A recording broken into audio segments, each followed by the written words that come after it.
When the Queen of Sheba heard of the fame of Solomon, she came to Jerusalem to test Solomon with riddles.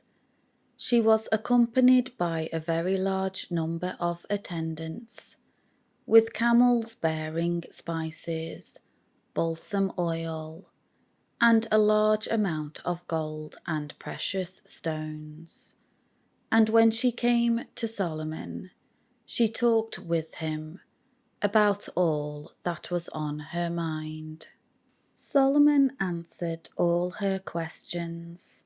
Nothing was hidden from him, which he did not make clear to her.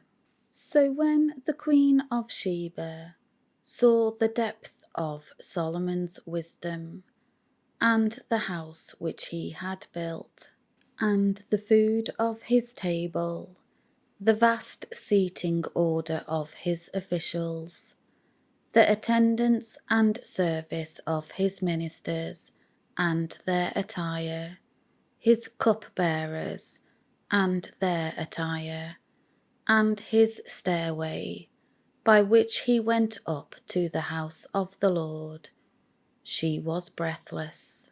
She said to the king, "The report which I heard in my own land regarding your accomplishments and your words and your wisdom was true. But I did not believe the reports until I came and saw it with my own eyes. Behold, the half of the greatness of your wisdom was not told to me. You have surpassed the report that I heard. Blessed and fortunate are your people. How blessed and fortunate are these servants of yours who stand before you continually and hear your wisdom.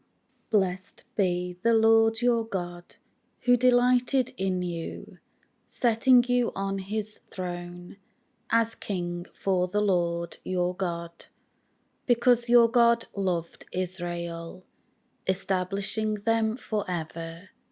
Therefore he made you king over them, to do justice and righteousness." Then she gave the king 120 talents of gold, a very large amount of spices, balsam oil, and precious stones. There was no such spice anywhere like that, which the Queen of Sheba gave to King Solomon. The servants of Huram and those of Solomon, who brought gold from Ophir, also brought almug trees and precious stones. From the almug timber, the king made stairways for the house of the Lord and for the king's palace, and lyres and harps for the singers. None like that was seen before in the land of Judah. King Solomon gave to the Queen of Sheba all the things she desired, whatever she asked, besides a return for what she had brought to the king. So she returned to her own land with her servants. Now the weight of gold which came to Solomon in 1 year was 666 talents, besides what the traders and merchants brought. And all the kings of Arabia and the governors of the country brought gold and silver to Solomon. King Solomon made 200 large shields of beaten gold, using 600 shekels of beaten gold on each large shield. And he made 300 smaller shields of beaten gold, using 300 shekels of gold on each shield. And the king put them in the house of the forest of Lebanon. Moreover, The king made a great throne of ivory, and overlaid it with pure gold. There were 6 steps to the throne, and a golden footstool attached to the throne, and arms on each side of the seat, with 2 lions standing beside the arms. Also 12 lions were standing there, one on each side of the 6 steps. Nothing like it had ever been made for any other kingdom.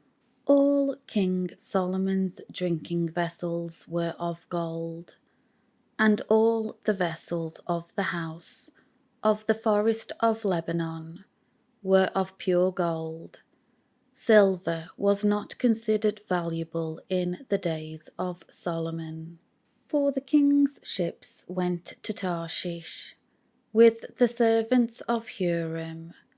Once every 3 years, the ships of Tarshish came bringing gold and silver, ivory and apes and peacocks.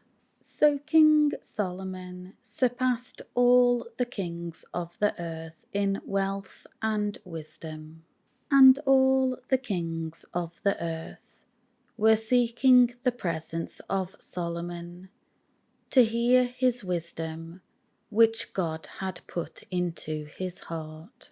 Each man brought his gift, articles of silver and gold, garments, weapons, spices, horses and mules, so much year by year.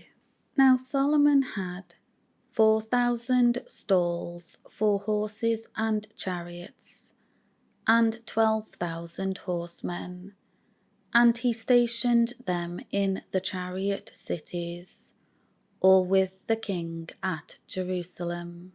He ruled over all the kings, from the Euphrates River to the land of the Philistines, and as far as the border of Egypt. The king made silver in Jerusalem as common as stones, and cedar wood as plentiful as the sycamore fig trees that are in the lowland. And they were importing horses for Solomon from Egypt and from all the other countries.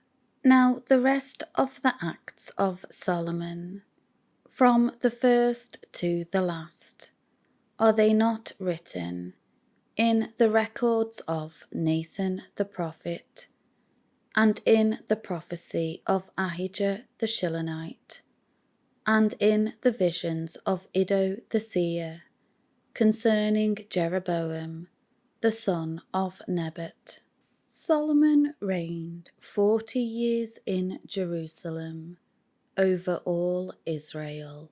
And Solomon slept with his fathers in death. He was buried in the city of his father David. Rehoboam his son reigned in his place.